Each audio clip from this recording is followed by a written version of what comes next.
Welcome to the SBP podcast. This is episode 13. I'm your host, Susie Botello, and you're listening to the voice of mobile film. Last year seems so long ago, doesn't it? Well, in this episode, we're going to discuss making videos with smartphones for your business or your brand with our guest, Francesca Jago. She is the founder of Get Ahead Media, and her mission is to empower small business owners through video.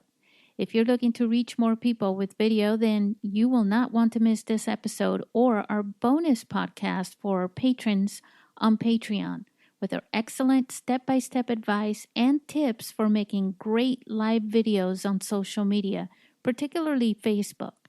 You can access the bonus podcast at patreon.com/SBP podcast.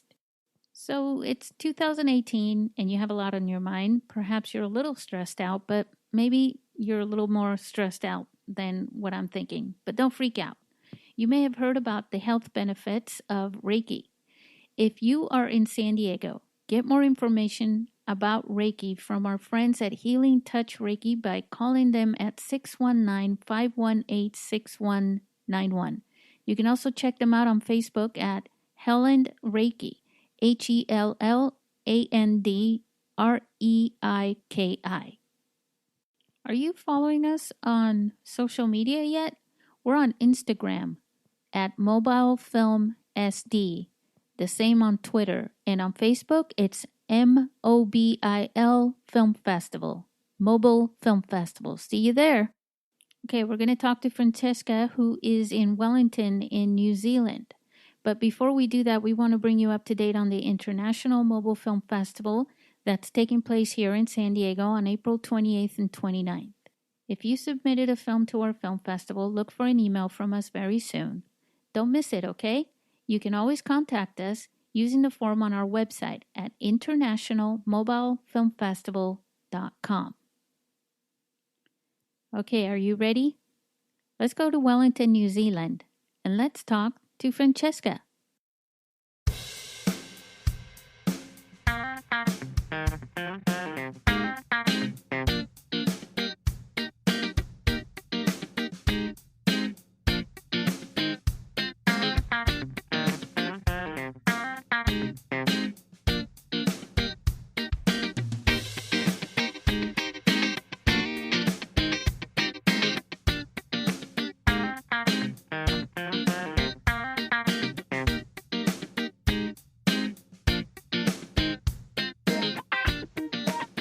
How you doing there, Francesca?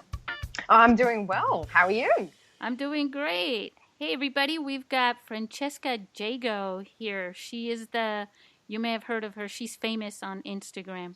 Famous on Instagram. Well, you kind of are in the mobile video world. I consider you pretty famous on there. You're very popular.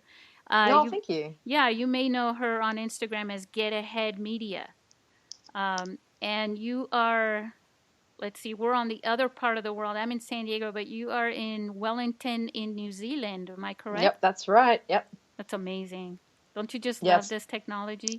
I was just about to say that. Love modern technology nowadays. Yeah, and it actually works good. Not like before we had to all go through this trial run. We were talking about YouTube before.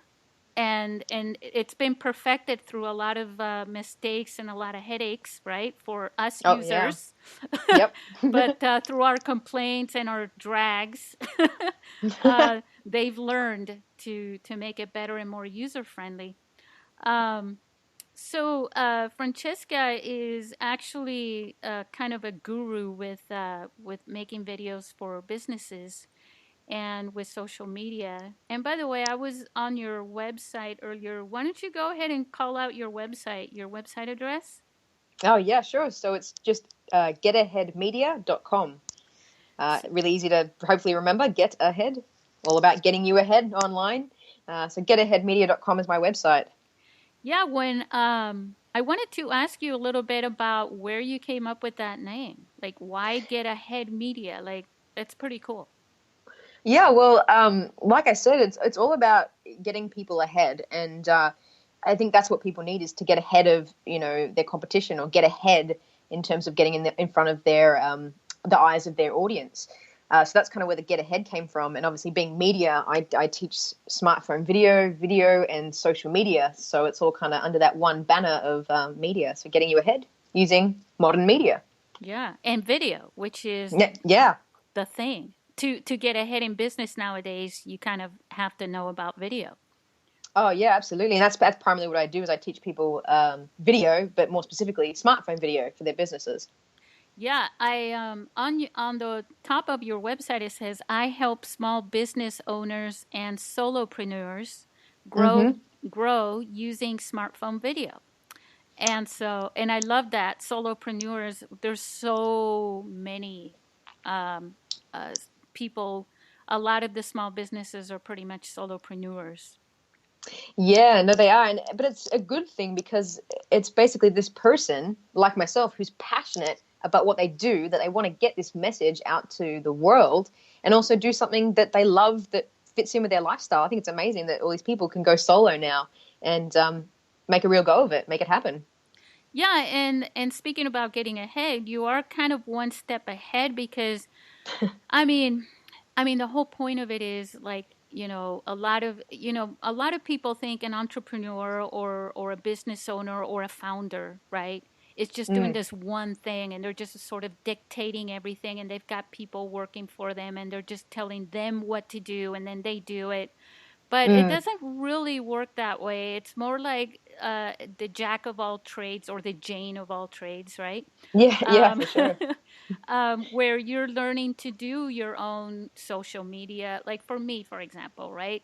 Like I used to be a graphics designer, but I didn't know Yep. how to create websites or anything like that or coding at all. And then the only reason I had to learn it was because I wanted to create my own website, Mm-hmm. playing with widgets and things like that. Like had I not had I hired somebody else to do that for me, not that I could have, especially, but even if I could have, and I did do that, then I wouldn't have learned it, and I wouldn't know what I was really asking from people.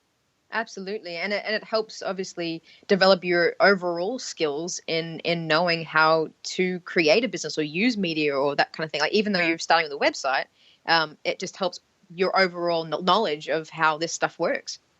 Yeah, you're just doing and doing and doing, and you don't realize how much you know. Which brings me to what you do, because uh, my understanding, and please go ahead and stop me if I'm wrong, but my understanding is that as you were going along and learning to do these things, you decided, I'm sure there are people out there who want to learn how to do this too, Mm. or did you start out with the focus of just I'm just going to teach people to do this because I know all this?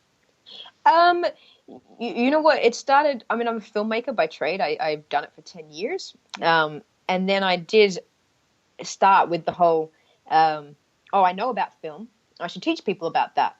But it wasn't until I actually started creating videos for my business myself online that I actually saw how to do it properly and also what these other solopreneurs were missing, this missing element to making videos themselves. And so it became, I started out basically cold calling, horrible, like hell on earth. I hate cold calling businesses around Wellington, telling them they need to learn video. And I So, didn't even have any videos on my website. so you were a telemarketer, I basically. was a telemarketer. I was one of those annoying people that calls up a PR firm and goes, "Hey, let's meet. You really need to do this."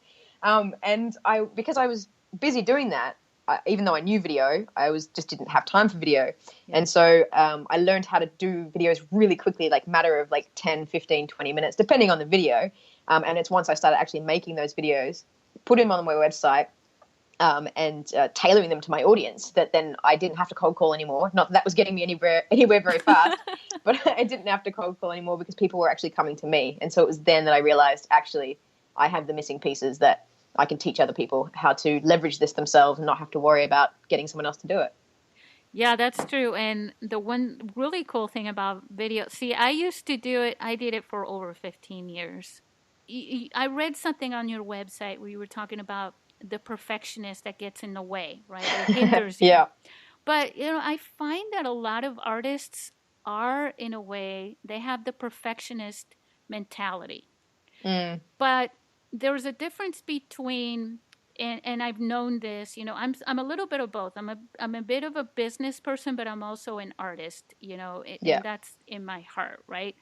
And I get to meet people from both worlds. And what I've noticed, the difference between the two, and jump in there whenever you want to. But what I noticed between the two is that the artist is that perfectionist that would just jump in and do that work, for the Hmm. process of it. Like they really enjoy the process of it more than Yeah. the outcome. Even though that once they're in, they can't stop. Like it's never finished, right? Until Yep. somebody says, you're done, you know. Yeah. Um, but the business professional tends to get they just can't get started because they're really anticipating the outcome, and they Yeah. and they Okay. want it to be so perfect, and that kind of a thing. What do you think about that?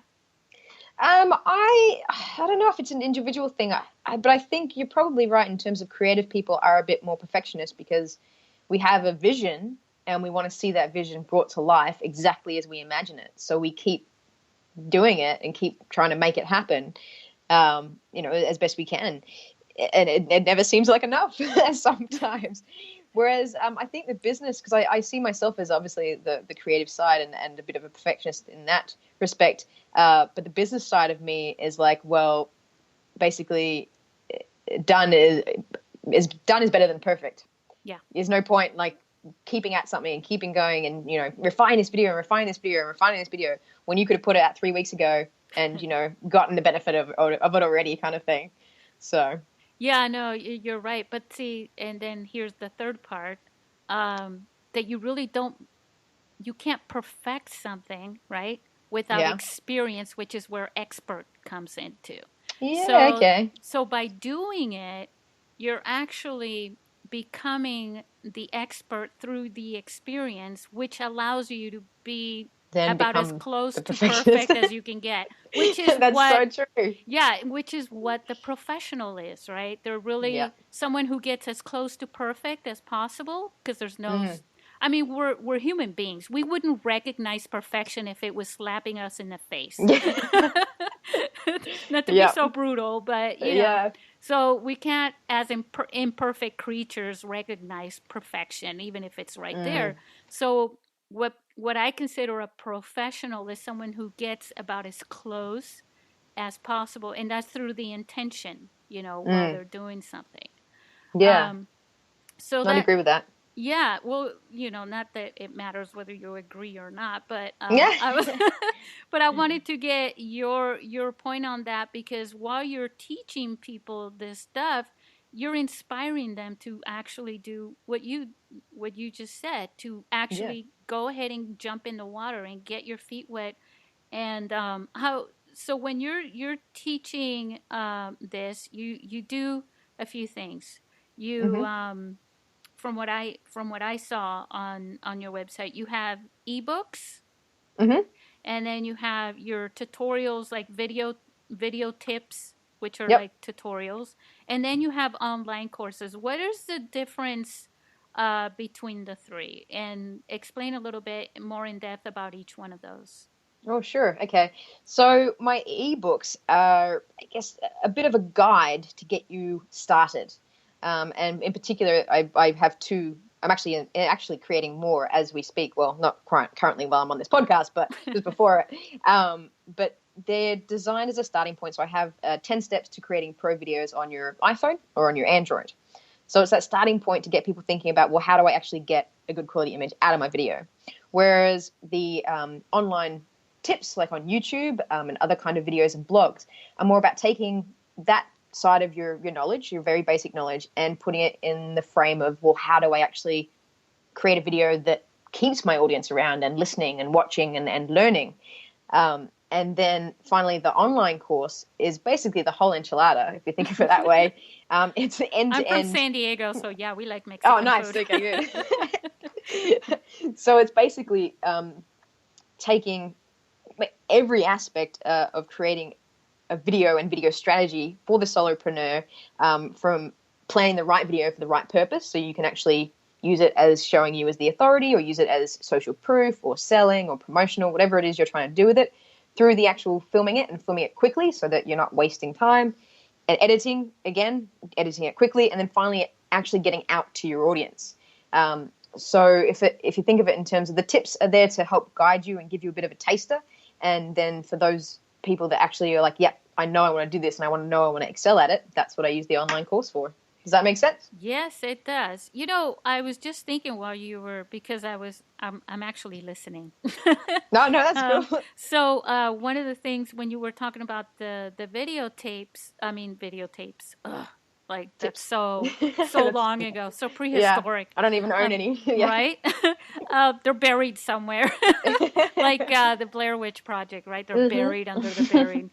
Um, but in ebooks and in your video tips, most of the people who go looking for this stuff are Mm. novices, right? So Yeah. we were just talking about telling people just do it, right? So if Yeah. there's a high investment in people, I think your strategy is what I'm trying to say. I think your strategy is pretty cool because your ebooks are free and the video tips are free, right? Mm-hmm. And then if you really want to go further, once you've got your feet wet, that's when you really want to invest. When I teach my workshops, a lot of times people come there and some of them have never even held a microphone, right? Yep. Some of them have never, they don't know what an XLR cable is or, you know, stabilizer. What is that? Oh, that's the thing that kind of makes it so it's smoother. Okay. You know, that kind of a thing.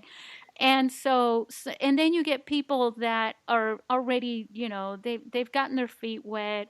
To me, it's almost like, so you get people that are starting out. Well, you don't want to throw at them like, oh, okay, so you can get this stabilizer, like the gimbal. They Yes. start out at like, $200-300, and they're like, dude, Yeah. You're like, what? you're telling me to use the free phone, the free camera, because I've Yeah. already got it, but then you're telling me to spend $300 just on that, Yeah. and it gets to be overwhelming, and then it kind of hinders them. So then they're less willing to jump in, right? Yeah. So I think what you're doing is pretty cool because they can get started free, right? Yeah. And that's what is your take? Because for me, it's really hard to tell people, like, there really isn't the best phone, the best this. It is what you have, but there Yeah. is a little bit of a drawback when you're on Android because, so if you're on Apple, right? Yes. You can edit for free on your phone or on the computer. I compose music as well Oh, for a nice. lot of my videos. Yeah, I do that with GarageBand, Oh, yeah. and it's free. So and a lot of people don't don't have that in Android, right? Not without a big rubber Mm, stamp, or yeah, somewhat. So, I mean, because I always feel, I hate that Android get left out because everyone loves iPhone. I love iPhones. Don't get me wrong. I'm on an iPhone well, I right like them now. A both. lot of me. I Yeah. love what people can do, and that people can do it regardless of what they have, of Yeah. course. But with the editing, I mean, it is the editing side of things where things aren't as well. It's not always free because obviously the best editing on Android, if you probably know, is either KineMaster or Power Director, Yeah. are kind of the big ones, and they both have a cost associated with them. But there is like things to get people started, and I do go into that in one of my tip videos about editing on Android, and that's, I don't know if you probably heard of it, Premiere Clip. Yeah. Yeah, that's available on Android as well as iPhone, and that's a free one, and that at least gets you started. But yeah, you do have to fork out more money if you are on Android, unfortunately. Well, yeah, because if you want to do HD, Oh or yeah, anything like that, now because see, the whole point, like, I don't know if you know this or not, but in our film festival, we technically don't have categories because we don't want to limit people, hmm, right? We don't want to limit their creativity. Like anything goes, just about. yeah, But people want categories, as a guide at least. yeah, And one of the categories that we've had for years now is, well, I think in 2013 is when I started that one, is for business videos. Oh, okay. Yeah, I didn't know that. we also have the mobile journalist videos, Yep. reporters and things like we have a like a National Geographic, like Discovery or something like that, that kind of a Mm-hmm. category. So we're really open to all those things, but we do have a business video category, Mm. which I was going to tell you, maybe maybe next year you can put something cool together, maybe some kind I of should totally do that. yeah, and be a part of it. But see, the thing is that if you're going to do something like that, unless it's an online film festival, right? Mm. To put it on the big screen and really be comparable, not to win or lose. It's not about that, but for the audience, right? So that you're there at the film festival and you're seeing your film on the big screen. It's Yeah. really cool. But then if you see it on the big screen compared to the rest, right? And you're going, Mm. you're all about the visuals when you're doing that a lot, Yeah. Are you saying compared to the rest in terms of different cameras? Yeah, And well, not. most people that submit films now, especially for a big screen, they're either shooting them on 4K or they're shooting them on HD, but Mm. their output is most of the time is in HD, right? Mm-hmm. So Yeah. they look really aesthetically, and it looks like they have more production value on the big screen. Yes. And if you're starting out, right, and this is, I'm not for our listeners, I'm not saying one is better than the other. I actually think this sucks because for Android users, right, unless you fork out something, you're limited to the 720, right? In terms of editing on your Yeah, phone. Yeah. yeah. Yeah. The Yeah. It's true. output. So now you're limiting. So now it's like I want to submit it to a film festival and have it go on the big screen, which a lot of film festivals do that now. So Mm. it's like, oh, now I really gotta, which that's just the nature of the beast, right? It is, unfortunately. Yeah, If you really do want to make it for big screens, you do need to fork out. I think it's about $30 for Power Director, I think, which isn't a right. huge cost Unless if a one you're off. yeah, unless you're poor and you're having to choose, or you're in a country that you just can't do that. Yeah, yeah, You'd rather eat. yeah, yeah. That's important. Yeah, pay rent, things like Yeah. that. Yeah, so I was going to ask you, so what would be the best um Android apps to use, not just for editing? I mean, do you give tips to people to go ahead and edit on their phone a lot, or Oh, yeah, yeah. I mean, that's what I teach inside all my courses, whether I'm in person or online. I teach them to edit on their phones. And I do teach for Android because of the nature of what I'm teaching people to do. So make a video that actually is going to look better than everyone else's. I do suggest they get Power Director or KineMaster as the outgoing cost for editing your videos. But I do also go into some apps like what am I talking about? Premiere Clip yeah? and what was the other one? Now you put me on the spot. Now I got to think of it. I'm so sorry. No, no, no. I think it's Quick. Quick. Have you heard of Quick? GoPro one? No. Oh, wait, yeah, they used to be Splice.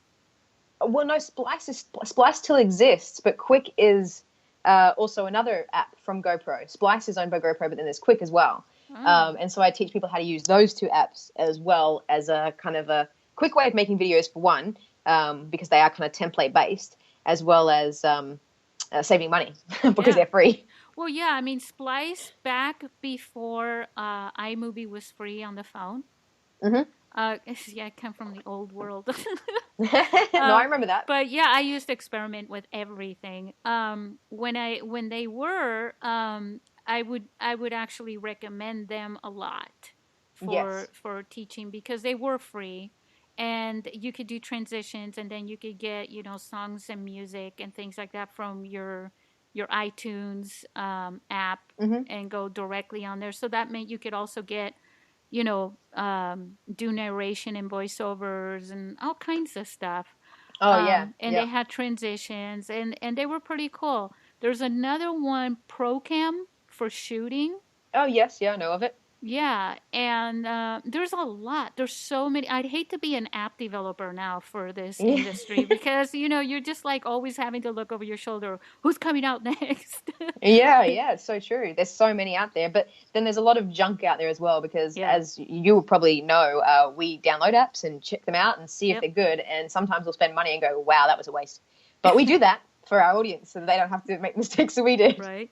Yeah, it's the same with when you do workshops and they get, like I was saying, some people, they've never even held a microphone before.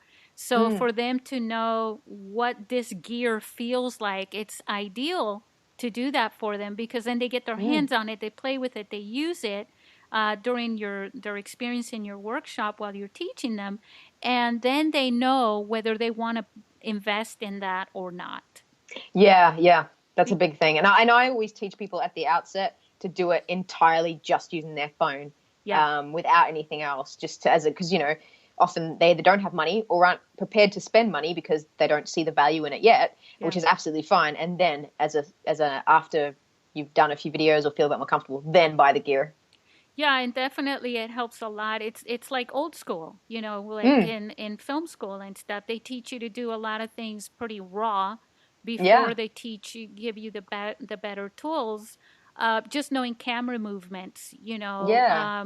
So yeah, you got a gimbal. You're Miss Smooth now or Mr. Smooth, smooth moves there. Yeah, very Mm, cool. But what can you do? Without that, you still have to know how to pan left to right, tilt, and do some simple maneuvers like that. You can't just, rely on this yeah, tool, yeah, piece of tech. And it makes you a better storyteller to be scrappy about it, to learn how to do stuff for free. It makes you a better video maker and storyteller anyways. it's true. It goes hand in hand with that experience, Hmm. where, it's the going thing now. It's like, oh, if you've never made a mistake, how can you expect to succeed? Well, I think it has to do a little more with learning Yeah, than yeah. just pure out failing. But yeah, definitely, it's a workshops are really a lot of fun. Oh yeah. And you make people so happy doing that because they walk out of there with the same thing that they've used in the workshop and they're able to Yes. practice that. You you're waiting in the car for someone who's at the pharmacy or something to get their medicine, and meanwhile you're sitting in the car and you're going, I could shoot some people. Yeah. Or even edit that film that you're still working on or that Right. video because I mean that's the best thing about smartphones is you can do it anywhere, anytime, and it can work into whatever it is you're doing, making it so much quicker for making videos. You may have a 10-minute wait where you put a little thing together, edit it, add a few little things to it, and post it on social media, like Instagram or something like that, all within Yeah. that 10 minutes. Yeah, absolutely. Like producing while you wait or something. Maybe we'll come up with a cool slogan. Yeah, yeah, yeah. I should really come up with a slogan for that. Actually, I did a test on YouTube. I don't know if you've seen a DSLR and editing on a computer versus editing on a phone. I think it was like 12 or 15 minutes faster to do it on my phone. To do a quick, I think it was 40-second video. Yeah. And from planning, setting up the gear, filming it, editing it, and getting it up online was about 15 minutes faster on the phone. It is definitely going to be, there's going to be less headaches if you're going to end up going online with Oh your yeah, videos, no matter what. I really do. I know a lot of people say, well, it's never going to be as good as a DSLR. And I'm like, says who? They used to, yeah, I mean, I'm the one that people used to think was like a nutcase, like, yeah, right, Susie, like you're going to be able to put videos from a cell phone camera onto the big screen. I'm like, they start somewhere. yeah, Don't say never, don't say that because uh it is my vision. I mean, if you're working in this industry, manufacturing lenses and things like that, right? mm, And you want more, your target audience, the ideal target audience is everyone. hmm, You're not just going to this small world of, not to say it's the small world, but videographers and filmmakers as opposed to everybody, all Mm. ages, all over the world, right? Yeah. I mean, obviously, there's a bigger audience in the everybody category. Yeah. And if you're thinking about how to really make money, well, I could sell 300 of these for $300, or I could sell, these things for $100 to 3,000 people, Mm. right? Yep. So to say that they're not going to try and manufacture something that is equal to, if not better than DSLR cameras, Mm. it to me, in the way that I think, doesn't make any sense. So Yeah, no, that's fair. yeah. So I'm just, and I'm saying, there's always going to be people who really like the toys, like to have the biggest, like, remember when Hummers were really big? Oh my Well, God, yeah. I don't mean big just in size, but they were Yeah. the in thing, and it was crazy. It was like, are you kidding me? I feel like I'm in a war zone. I'm driving my little Honda on the road, and there's always going to be people who like that, Yeah. but there's the whole other rest of the world who can be doing something really cool, Yeah, sharing absolutely. stories with their phone. And I kind of wanted you to explain that, because a lot of times people forget, because they're making videos for business, they forget the storyteller Mm. behind that. And that's always Yes. got to be a guide, no matter, even if you're making a commercial, you're telling a story. Yeah, So, well, the videos that do the best online are ones that tell stories. And it's because at our core, we all tell and listen to stories on a daily basis. Whether you're, down at your local bar and someone's going, guess what happened to me today, to watching a video online, it's always the story. They're the ones that draw you in, that, you actually listen to or pay attention to and maybe even learn something from. And so a business video doesn't have to be boring.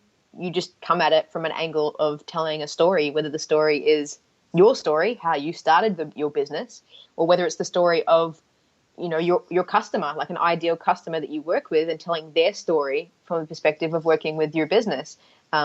It's just, stories are just so important. I think people forget that. They just go, oh, I'll just pick up the camera and I'll press record, right?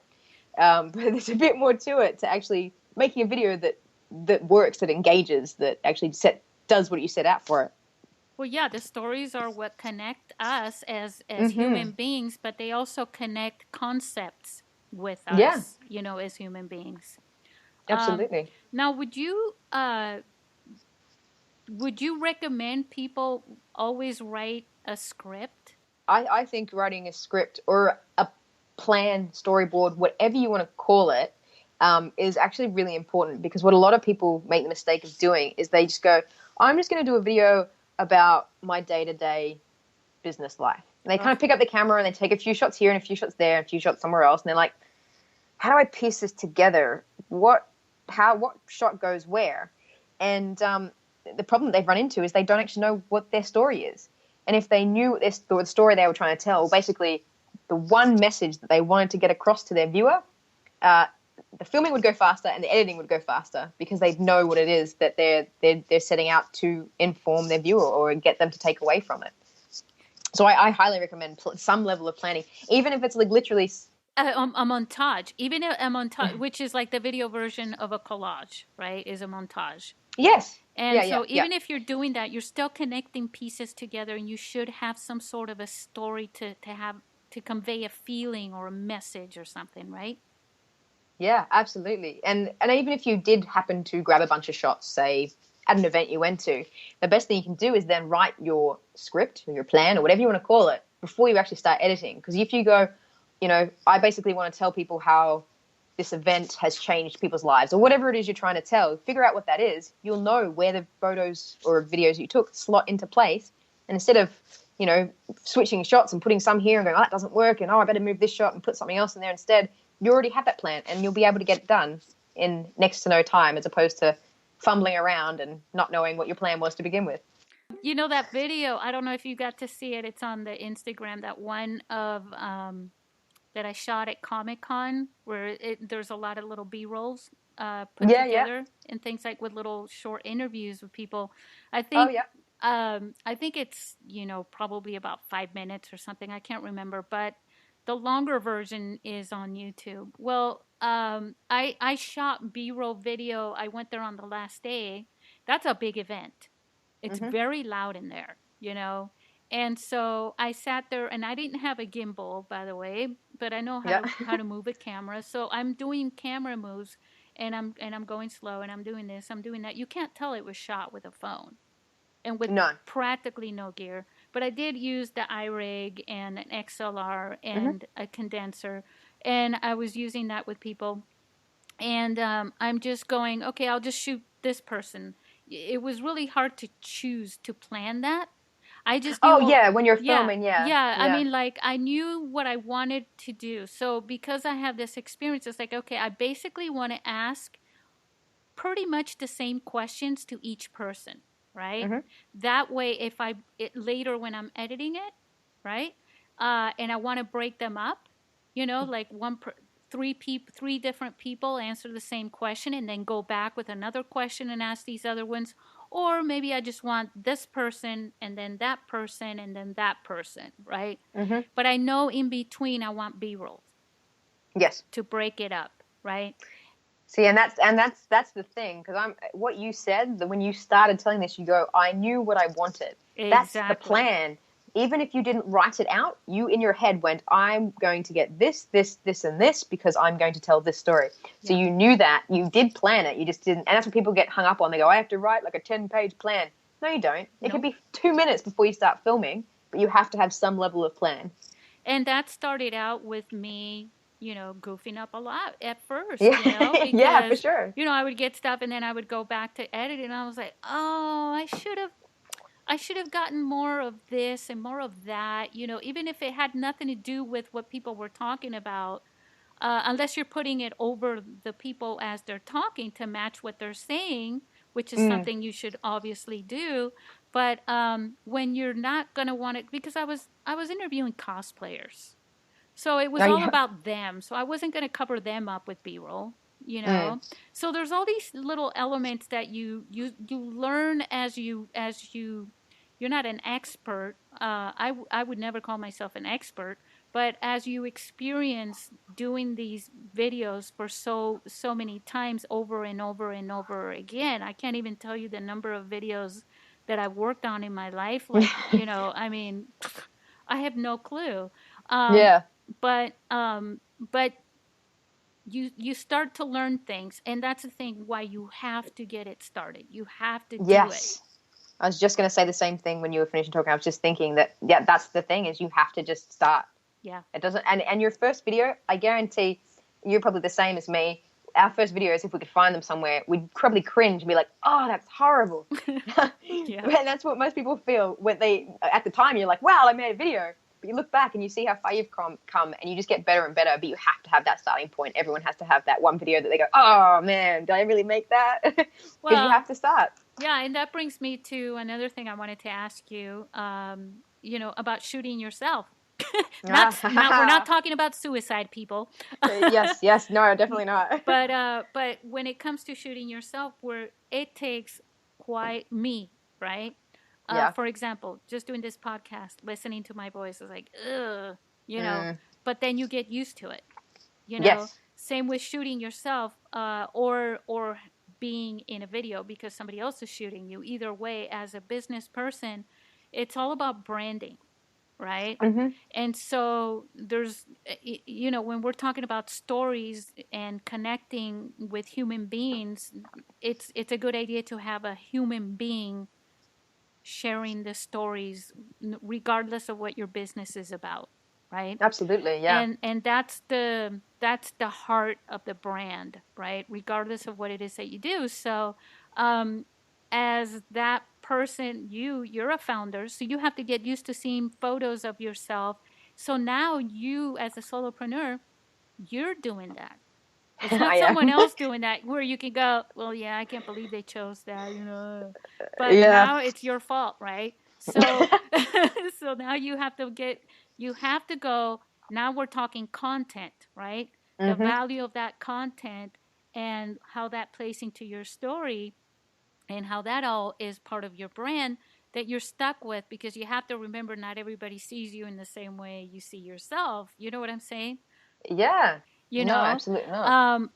and experience will do that to you after you do it over It and over will. again, where you have to kind of go, whatever, I'm stuck with it. I got to put that in there. That's a horrible video of me, but you know what? Oh God, on the sun, look at that. What happened to my face? Direct sunlight is horrible on you. Oh yeah, don't use direct sunlight. Right. But then there you are, and there it is. But it's part of your content. Whatever, I'll just use it. And so when it comes to shooting yourself, right, outside of getting used to seeing your image and hearing your voice and all that stuff, what do you recommend people do for shooting themselves, especially when they're going to show it on social media, as opposed to a finished promotional Yep. professional video? Yes. So, I mean, the number one tip that I can give you, well, it's just because it drives me mental when I see people do this, is it's all about connecting. You want to be able to connect with your audience. That's why you're on camera. But what I see a lot of people do, and it's really quite simple but hard to get used to, is don't look at yourself on your screen. Look at the lens. Yeah. If you don't know where the lens is, if you have an idea of where you think it is, run your thumb over it or your finger, and you'll see if it covers it up, then that's the lens.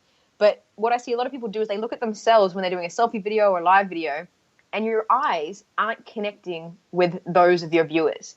And that's where the real power comes in. If your eyes are connecting with your viewers, they feel like they're connecting with you, that you're having a conversation with them. But if you're looking at yourself, then your eyes are looking kind of down past the viewer's eyes, and it just doesn't have that same level of connection. That's one tip when you're filming yourself, that you should really practice looking at the lens, not yourself. I mean, I get it wrong sometimes, don't get me wrong. Can't help sometimes looking at myself now that I'm used to being on camera. That sounds really egotistical, but it's just something you need to practice and make sure you're looking at that lens. What is your recommendation? Now, anybody can go out and get, especially when you're not moving, doing any fluid shots, and things like that with a tripod, right? So you could get like a $10 tripod, right? Yeah. It doesn't matter. But I find, especially for smartphones, and honestly, like a long tripod to be on the ground when there's tables and branches to hook up a gorilla pod or anything like that seems like overwhelming, because we're trying to be portable, right? Yes. But if you're out in a park in the middle of nowhere, right? Sometimes there isn't really a place to put your phone, so you're using your own arm, right? And then you're shooting it like that, unless you happen to bring a tripod along, but it's still okay, Yeah. And phones nowadays are getting better and better. I mean, for those you listening and have like the new, I have an iPhone X. 10 X sounds way cooler. That's why I just say iPhone X. I'd have to sell my car to get one. It did cost me $2,100 here in New Zealand. I don't even think my car is worth $2,100. And yeah, Apple didn't give it to me. I had to buy it myself. And like the Google Pixel 2 have amazing stabilizers in their video. Yeah. And so things are getting better and better that you can do handheld and definitely get away with it. Not like it used to be when you kind of shook any kind of tremor in your hand, made it look like there was an earthquake happening kind of wherever your vicinity was. But I mean, if you don't have a tripod with you, chances are you might have something that you can use. And it really comes down to that scrappy filmmaking, learning how to do it on a budget. You can use, and I actually got this tip from a friend of mine, Braxton. I think his last name is Nutt. I don't know. Do you know him? Braxton Nutt. He's on Twitter, and he's a Mojo journalist. He's a mobile journalist. And he uses a tall Starbucks coffee cup, and all he does is cut a slit in the top, well, actually in the bottom of it, so that the rim, the biggest bit that you drink out of, is placed on wherever it is you're going. And you can just slot your phone into there. So there's usually something you can use in some vicinity. I've sat on the ground and had something sitting on a log so that I was on the right level as my camera. And, there's always something you can do if you don't want to hold on to your phone because you're you're scared as hell and you're going to start shaking because it's your first time on camera, then there is other things you can do like that trick. Play-Doh. Play-Doh, yeah. Lego. Yep. I've made a Lego stand before. I've actually used my own jacket before too, believe it or not. Oh yeah, I can see that. Yeah, I've used my jacket before because I didn't have anything and I was like, oh whatever. But then, it starts to slide. You still have to do something. It's like, okay, I'll put some rocks behind here and Yeah, see? use my jacket, Yeah. but at least, you've got something that you can sort of mold around it. Yeah. Yeah. Yeah, you're right. There's so much you can do. The other thing is that I find is, for people who don't have, if any of you listeners are out there and you've got an iPhone X and you don't have a case, I have no idea how you're not filled with anxiety. Because I mean it's like one drop and there goes, Oh my God. the Yeah. whole world just dropped on you. But the thing is, like, even if you at least have a case, your fingers are touching, when your fingers are directly on your phone, it tends to be a little shakier because we have these little vibrations on our fingers. Yeah. Yeah. So even if you at least have a lot of times I shoot things without anything. I have a case on my phone because I have to, because I'm a dork. I dropped my I have a case on phone. my phone. Totally. Yeah. And so, but even just using it with that, if you are very conscious, you put your elbows into your body, into your torso, and you move very slowly. When you're panning, it looks like, hey, that's just a regular heavy professional camera as far as anybody's concerned, but it's all about the movement and keeping your fingers off of the phone itself. You can get away with a lot that way. But you have to do, absolutely. like what you said, you have to plan for things. Yes. Even those little shots, you have to kind of plan. Even if you don't have that written down, right? You still have to plan that. Like, okay, I'm going to move. And then you use your eyes. Don't just use your phone to look. Use your eyes. You can move your... I'm actually doing this, like if you can see me. But you can actually, you're holding the phone in front of you and you're panning, but your eyes can still look to the left, to the right, to the top, to the floor, to aim at where you want to end up, with that pan.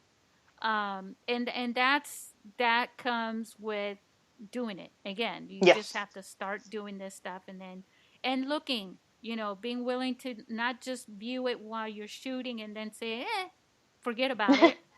You have to go back and review what you've shot. And that's the beauty of these phones. Back in the day, you had to film something, you had to rewind the tape and then watch it. But the more times you rewound the tape and watched it, you were degrading the film. Oh, God. So nowadays, you just click a button and you go, oh, yeah, that looks good. Or, no, that was terrible. Let's do that again. Yeah. Now you know. Yeah, and you had to digitize it, remember? Yeah. Now, let me ask you about this, because this is the other thing. We're telling people just do it, do it, do it, do it. But what happens when your phone, the memory isn't that big, meaning, the space? Well, hopefully everyone is phasing out the iPhone 4.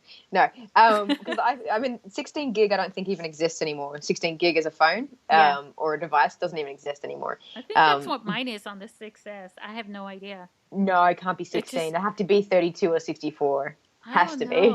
It's like so, but also I like to try out a lot of apps. Yeah, I think you need to delete some apps.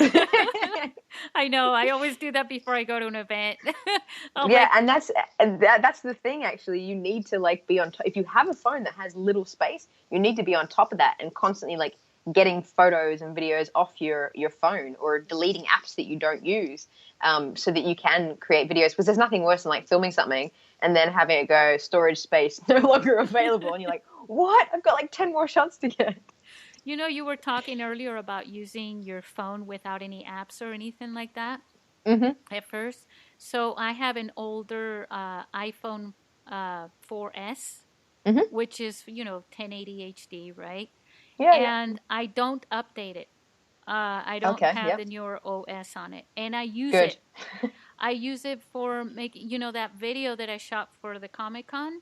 I used the iPhone 4S for that with no ads or anything. Ah, wow, nice. Yeah, and then I bring it up, and then I use iMovie on my laptop. I see. I'll play around with editing on my phone, Hmm. you know, and if you have to do something quick, yeah, that's cool. But I actually still love video, you know, editing on the actual laptop with the bigger screen, because Yeah, I fair see enough. things better there than I do on my phone. Yeah, I can see that. I guess it depends on how big your phone is too. Yeah, If people out there have like the 8 plus or the 7 plus or what have you, it's a much bigger screen. and Because lighting conditions. The lighting well, condition of the wherever of the location also helps. I've been talking to a lot of filmmakers who have run into issues while they were filming a scene, and then they didn't realize they could see the boom because, you know, of the lighting or something like that uh, on a phone, yeah, until later. that's unfortunate. Yeah, yeah, But I edit everything. I film and edit everything. Well, I shouldn't say everything. 95% of all the stuff I put out there yeah. is filmed and edited on my phone. So all the subtitles, everything is done entirely on editing apps in my phone. But I like the idea of the smartphone because it's in your pocket. It fits in. I mean, I don't know of iPads yet that can fit in your pocket. No, You know, maybe the iPad Mini, maybe in your yeah, back pocket, maybe. maybe. Yeah, maybe. But yeah, but the phones are just ideal. If we're talking about B-roll, is a big deal for business videos. Hmm. And if we're talking about doing selfie videos for, you know, for whether they're live or not, you know, Mm, it's like, hey, I happen to be here. This is really cool. I'm going to shoot a live video here. Or I'm just going to, you know, this is the scene. It's at the coffee shop. It's so and so happens to be here. This is where I mm. want to do it. So let's talk a little bit about audio, Okay. because, you know, half the picture is sound. Uh, Yeah. but you can, as far as business videos go, you can get away with a lot just using the microphone on your earbuds, at least. Yeah, that's what I teach people to do at the outset. And most people go, "What?" And I'm Yeah, like, "Yeah." huge difference. Yeah. Yeah, absolutely never use well, I shouldn't say never, but not unless it's the absolute last resort, should you use the microphone that's built into the phone without the headset, just the actual phone itself. Yeah, Because you're just going to get so much noise from everything around you. Like, even if you think you're in a kind of a quiet spot, what you'll notice afterwards is this hiss of just air between you and whatever you're filming. But yeah, you should absolutely start with your headset. But beyond that, you generally want to try and find somewhere, because your headset's not a professional microphone, but you want to find somewhere that's quiet. So instead of being in a loud coffee shop, maybe you go into a nice park somewhere that is a bit quieter, not so many bustling plates and knives and forks and whatever else happens in but a coffee shop. sometimes the location, as they say in real Yeah, estate, that's yeah, everything, yeah, right? yeah, for sure. And I guess it's about trying to work within that location to find a quiet spot. So instead of perhaps being right near the door of the cafe, being at the back of the cafe Right. where people aren't coming in and out and all that kind of stuff. But you always want to try and find a spot that has as little sound as possible while still maintaining, because if you want atmosphere sound, like you want clinking plates and that kind of thing, because this person is a restaurateur and you're doing a video about their restaurant, then you want to still find a quiet place in that restaurant, because of the fact that your microphone, even though using the headset, will pick up a lot of the ambient noise, because that's what it's designed to do. It's what's known as omnidirectional. It gets sound from everywhere. Right. Yeah, and for anyone who wants to really go pro on these things too, there are different kinds of microphones. Don't just go to like some store and just grab one because it Yeah. looks like it looks cool. They all pick up different. They have they'll usually have a shape that'll look like a mushroom Hmm. or something like that on it, and that means that's the area around the microphone they tend to pick up. There are Hmm. also directional microphones like shotgun microphones. Yeah, that Um, looked like a pole, kind of. I yeah. guess it's a stick. So I didn't realize, I'm enjoying talking to you. I didn't realize an hour had already gone Oh my by. goodness, we might have to cut this up. No, well, no. I think we could get away with it because I think that there's so much. good stuff here. It's not like we've gone off and started talking about, I don't know, Star Wars or something. I could talk about that. I just saw the latest film. No, I'm just teasing. Well, I did that last time and I left it because I thought, everybody's just about watching or just watching. And I had Yes. just watched it too. And Yeah. I didn't want to tell anybody any spoilers, and there weren't any, so it was good. Oh, that's good. But we didn't go like that much over. What I do want to do though is ask you one last question, and then I want to play a little game with you. Oh, yeah. Yeah. So this question that I wanted to ask you before we go is like social media. How Okay. important is that for not just for video, but for business? It's invaluable almost. Used right, it's invaluable. If you don't know what you're doing, you could feel like a time waster. But it's just a way that you can, like we were talking about before, it's all about connections, about humans connecting with each other, because that's actually what we're kind of built to do. We want to make connections. And social media has given us this ability to do that whilst also being in separate countries behind a computer where you can't necessarily have the person-to-person interaction. And that's what social media does, is it connects us in a way we can be social without actually having to be in each other's space, which isn't a bad thing. But it's just, yeah, and for a business, it's the perfect way for customers to be able to build a relationship and feel like you're someone they can actually reach out and touch almost. Because back in the day, it was like, all the big businesses like, I don't know, Nike or something rather, were just so you couldn't touch them. They were impervious to touch. The Whereas ivory now, towers, as they would call it. yeah, that's it. Whereas nowadays, because we have social media, we're all so connected, and these bigger brands, whether you're a big brand or a small brand, you have a social media account, and people can connect with you, and they can feel, start building that relationship and building that trust, and seeing them as a real person, even if Nike is, a global organization, because they can reach out and touch them, virtually speaking, they're able to connect with them more. So yeah, social media is just, I don't know, it's a huge thing. It really is. We're more, I do have a thing about connection, and I see that as being the key to everything. But if you want to connect with people, people do want to connect with them. I mean, it's like, oh, who wouldn't want to know the founder of Nike, and things like Yeah, that. yeah. But there's no way you're like, it's like, oh yeah, I'd like to meet, Keanu Reeves too, good luck. So Yeah, yeah. what, right? But on social media, the way that works for the most part is more like, oh, but I can know the owner, I can meet the owner at the local small shop, right? Yes.